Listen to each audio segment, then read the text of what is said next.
problema de los liberales de hoy en día es que se basan... Pero vamos a ver, en España no hay liberales. A ver si os enteráis de una vez.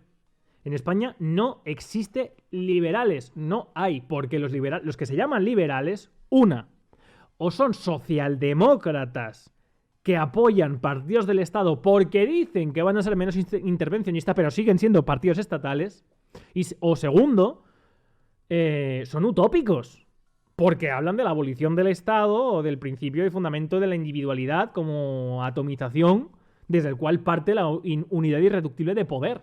Y eso es una chorrada como un piano, que ya ha sido superada.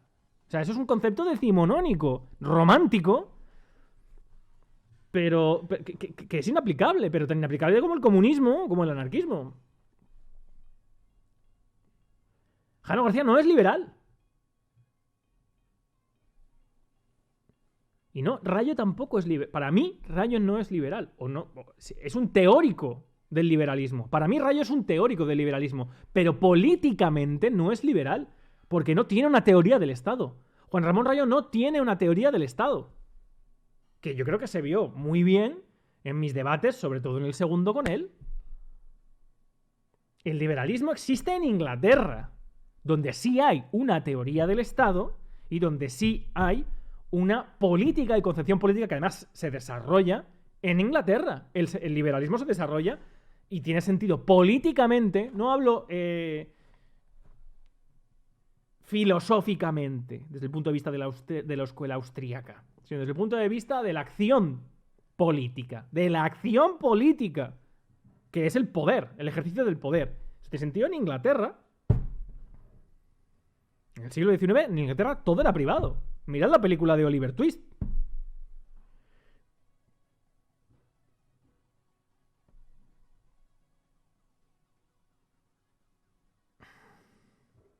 No, Bastos no es liberal. Bastos es anarcocapitalista. Y además, pero igual que un comunista, yo lo entiendo. Son personas. A mí me gusta que exista. Yo no estoy en contra de ellos, todo lo contrario. Mirad mi charla con Miguel Ancho Bastos. Gente formada, leída, que sabe lo que dice, pero que lo que defienden es utópico. Son personas idealistas. Defienden un ideal inaplicable e inalcanzable. Porque al final, si el anarquismo, si es que yo lo he dicho, yo estoy harto de decir esto, me canso de decirlo, de verdad. Si el anarquismo pudiera ser realizable, yo sería anarquista. Si a mí me hace mucha gracia la gente que me critica, me llama utópico, me llaman utópico a mí para justificar su imposibilidad, para justificar su inacción. Pero es que yo he huido del utopismo toda mi vida. ¿El anarquismo defiende la eliminación de impuestos? No, el anarcocapitalismo defiende la ausencia de límites y control del mercado. Y eso, por supuesto, pasa por el Estado. Gracias, Itzal, por esa suscripción. 9 meses también. Muchas gracias, Itzal, por esa suscripción Prime. Muchas gracias. Pero de eso vale. En el mundo de las ideas, en el mundo platónico, idílico, no se ha inventado nada mejor que el anarquismo. Porque el anarquismo es el mutualismo. Es la ayuda mutua. Es fundamentar las relaciones sociales, la organización social, basada en la ayuda mutua de los diferentes individuos. En el yo te doy, tú me das. En el apoyo mutuo y en la confianza entre ellos. Pero eso es irrealizable. Eso es como la Constitución de 1812 que establecía que los españoles serían justos y benéficos. No se puede organizar socialmente en el fundamento de la conciencia colectiva, de la conciencia individual, del buen comportamiento, del aspecto volitivo de hacer el bien, de cooperar. Es que eso es absurdo. O sea, y luego esa gente me llama a mí utópico. No, existen modelos de organización social que, ante todo, lo que preservan es la libertad. La libertad como aspecto filosófico, como contrario al derecho, y soy jurista. Porque el derecho es una facultad, una concesión. Pensadlo un segundo. No existe... Voy a poneros, es que también hay un fragmento. Voy a poneros otro fragmento de Antonio García Trevijano, porque lo explica mejor que yo en este fragmento. A ver si lo recuerdo cuál era. Esto es en Totana.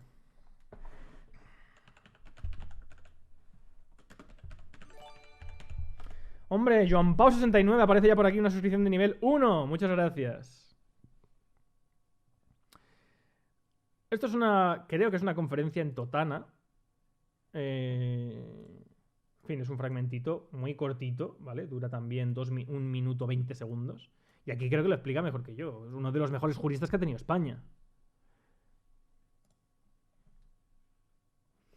No, ahí os equivocáis. Jano no quiere un puestito de Ayuso como canto. No, Jano no quiere eso. Jano quiere, yo creo que Jano es un Federico 2.0. Eso es lo que quiere Jano.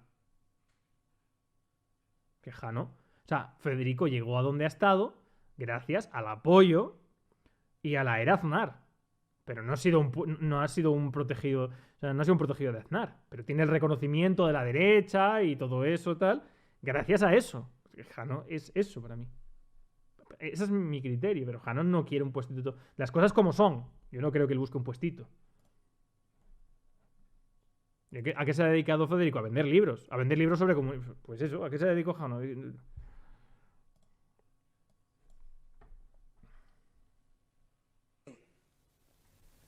Salir de una dictadura, pues muere el dictador, pero conquistar la libertad, ¿qué es eso? Es que la libertad... A ver, liberales, que decís que no sé, que tenéis tanta inquina las ideas de la libertad política colectiva. Escuchar. Esto se llama realismo. Y esta es la defensa y la lucha por la libertad. Esto que vais a escuchar. ¿Puede consistir en los derechos individuales? Hay libertad en España, libertad política, quiero decir, de todos los españoles, porque haya derecho de huelga y derecho de manifestación y derecho de reunión y derecho de expresión y derecho de escribir. Ahí, esa es libertad, eso será derecho, porque la libertad hay donde no hay derecho. ¿Qué es la libertad? Pensar un segundo, aquello donde no tiene derecho puede haber libertad. Cuando es el ejercicio de un derecho, ¿eso qué? Pues va a ser libertad. Eso será una facultad, una autorización que te da la concesión de un derecho subjetivo para que tengas el uso de las libertades que ese derecho te permite. Derechos, claro que hay individuales, pero libertad no. Yo creo que más claro... En fin, está la conferencia completa, que son 15 minutos. Y llanamente, no tiene nada que ver con la democracia. ¿Que hay corrupción? Por supuesto que la hay. Y esa es la prueba de que no hay democracia. ¿Por qué yo lucho contra todo ello? Porque hace tiempo que descubrí la hermosura de las libertades personales. Pero cuando vi la facilidad con la que después de Franco se suprimen, no que suprimen, que no hay libertad. ¿Dónde está la libertad? ¿Es que acaso en España hay una televisión que me da mi cabida? ¿O una prensa o un periódico? Jamás. ¿Por qué? ¿Dónde está la libertad de expresión? Solamente en lo que ellos quieren. Y los tertulianos. Es que hay un solo tertuliano que tenga dignidad intelectual, que tenga formación, no repite como papagayo siempre lo mismo, siempre dependiente de un partido el que lo mete en esa televisión. Toda esta falsedad. Bueno, y luego luego de vicepresidente de Iberdrola, como el señor Carmona. Yo no la podía soportar. Y en lugar de hacer como otros, yo combiné. Este vídeo se llama La conquista de la libertad, Antonio García Trevijano. La conquista de la libertad, ¿vale? Y es una conferencia que dio Antonio García Trevijano, creo que en Totana. Mi ejercicio de la carrera de abogado. Creo que... No. Con la meditación. No, la de Totana es otra, perdón. La de Totana es otra. Perdón. Sobre la esencia de la política, que es la libertad. ¿Y qué libertad? Ahí llego. A la libertad política colectiva. ¿Qué es esto de la libertad política colectiva? Nadie lo sabe. Le pregunta y se queda, ¿eso qué es? Pero es que no lo sabe ningún filósofo. En Sevilla cité a Paul Sartre, un existencialista, marxista, diciendo que la libertad política, el marxismo, no tiene ni siquiera una remota idea de lo que es. Y mientras dure la cultura marxista, que es la suya, dice, no, como no hay ni un asomo de lo que es la libertad, no se sabrá lo que es la libertad. Y es verdad. Ha tenido que desaparecer la hegemonía del marxismo para que yo haya podido elaborar, publicar libros y dar conferencias como esta explicando lo que es la libertad política colectiva. Voy a decir lo que es. No creáis que es la libertad de todos o lo que conquistan. No, si no hace falta tanto que sean todos héroes. La libertad política colectiva es aquella que no procede de ninguna ley, que no es un derecho. Escuchad muy bien, los que me preguntáis siempre, yo lo explico 100 millones de veces, pero escuchadlo. Y esto no lo inventa don Antonio, ¿vale? Esto lo tenéis en Montesquieu, este es el fundamento de la Revolución Norteamericana. Esto es el fundamento de la Revolución Norteamericana. La Revolución Norteamericana no se fragua en ninguna ley. Escuchad lo que está diciendo. Que es una conquista del pueblo. Se llama libertad política porque es la libertad constituyente. Es colectiva porque es constituyente. Y en toda la historia de la humanidad reciente, después de que acabaron las democracias directas de Grecia y Roma, desde la Edad Media, solamente ha habido un caso en el mundo de un pueblo que conquistó su libertad política colectiva. Me refiero a la guerra de independencia de las colonias de Estados Unidos contra América, donde surge la primera vez y la única democracia representativa que hay en el mundo. La libertad política es aquella que existió como hecho histórico en Estados Unidos porque ganó la guerra de independencia, y esa libertad no era una ley la que la concedía, fue la libertad de Lo que os he explicado antes. la independencia la que creó las leyes que daban los derechos subjetivos. Esa es la inversa. La libertad colectiva no está sujeta a las leyes, las crea. Ya, pero es que Hermesilla sigue con esa tesis buenista, Gustavo Buenista, que es la que he explicado antes, que procede de la hegemonía del marxismo, que no es que esté ya podrida, es que ya ni con Alcanfor se sostiene. ¿Cómo va a haber en España? Aunque tenga razón el materialismo, aunque tenga razón en el sujeto político, yo estoy, claro, y Trevijano también estaba de acuerdo ahí. O por continuidad, va a haber en España libertad si no. No tiene nada que ver, pero si Loki, no escucháis. Nunca la ha habido. Ni en la República Segunda, ni en la monarquía de Alfonso XIII, ni en la anterior. Nunca ha habido libertad política en España. Jamás. Y ahora, nada, no hay libertad. Por tanto, habrá que fundarla alguna vez. Y para fundar esa libertad no está mal. Sí, la libertad política, fundar las libertades individuales, hay que conquistar la libertad política colectiva, que no significa la libertad de todos, del 100%, ni la libertad de la mayoría absoluta, que no, eso no es. Esa libertad política que no tenemos hay que conquistarla fuera del derecho, porque si tuviera derecho a ella, no sería libertad colectiva, sería otorgada, concedida por alguien que la puede retirar. Eso es lo que me parece que mucha gente... Esto es lo que yo me extasié repitiendo una y otra vez, por ejemplo, con Rayo, pero él volvía porque esto desmontaba su argumento teórico, y es lo que no entienden muchos liberales. La libertad política colectiva no es la libertad de una mayoría sobre una minoría. Por eso se llama colectiva, porque es total, porque es la libertad de la totalidad. No para establecer una serie de puntos de gobierno, no para establecer una serie de medidas, sino para tener capacidad jurídica de la totalidad. De eso se trata. Eso es lo que mucha gente no entiende. Esa es la diferencia, que es la libertad para tener capacidad, para tener voz, para tener voto, para tener garantías de tú ser escuchado. Eso se trata. No, la libertad o es una conquista nuestra o es mentira, es falsa. Entonces ahora, yo... No entiendo.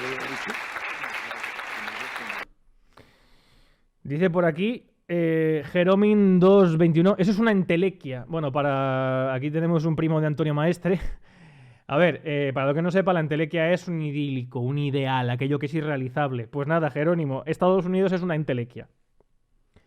Estados Unidos es una entelequia, no existe. Está en el mundo de las ideas, es un país ficticio. Un país en el que cualquier ciudadano, conservador, progresista, comunista, marciano, puede ir a un juzgado de primera instancia y tumbar una ley del presidente del gobierno del país más poderoso del mundo. Eso pasa en Estados Unidos. Eso es una entelequia. Eso será una entelequia. Llamáis entelequia y llamáis... No, pero ¿le habéis baneado? No le baneéis, hombre, por poner eso. Tiene derecho. ¿Le habéis baneado? No lo veo ahora. ¿Quién ha puesto eso? Ah, no, vale, no lo habéis baneado. Vale, no baneáis a la gente por decir esas cosas. Ahora mismo es una idea. Sí, claro que es una idea, pero es una idea realizable. No conoces entonces la definición de entelequia. Utilizas términos que no sabes lo que significan, Jerónimo. Entelequia es aquello que solo pertenece al mundo de las ideas y solo al mundo de las ideas, que no tiene capacidad en el mundo de la realización, porque se basa en la perfección de la idea. Es como se basa en el platonismo. Y la libertad política colectiva es realizable y realizada. Mira, como acaba de poner Cronoleta.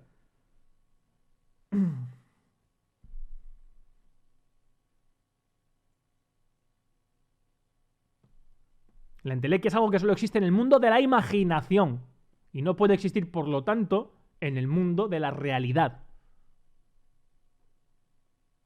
Es una utopía. Aquello que utópico no tiene lugar en el espacio. No puede acontecer. Eso es. Utiliza términos que conozcas y que domines. Porque si no, lo que estarás haciendo será poner a lo que otros dicen una pegatina que significa tu propia ignorancia. Y no te lo digo con cariño. Pero o no sabes lo que es la libertad política colectiva, o no estás escuchando, o actúas por reacción de tus prejuicios. Lo que estoy diciendo, Trevijano, y lo que estoy diciendo yo, dispara tus prejuicios. Ah, eso es una utopía, eso es una... Quise decir utopía. Pues es lo mismo. Es lo mismo. Sí, yo lo he dicho, que es lo mismo. No es una utopía. No es una utopía, es realizable. Porque utópico es aquello que no tiene lugar, aquello que no puede tener lugar, aquello que no puede acontecer en el espacio, igual que ucrónico es aquello que no tiene lugar en el tiempo. Y que yo sepa, en el espacio físico, Estados Unidos existe, ¿verdad? Políticamente, ¿eh? Existe. ¿Existe o no existe? Porque me parece que es que al final hay que explicar cosas que son obvias. La utopía es alcanzable, no señor. La utopía no es alcanzable. ¿Quién ha dicho eso? Eso no es verdad. La utopía no es alcanzable. Eso es una deformación de la terminología. La utopía, por definición, es aquello que no tiene ni puede tener lugar en el espacio. Por lo tanto, no es alcanzable porque es inmaterializable. Esa es la definición de utopía. Aquello que es inmaterializable.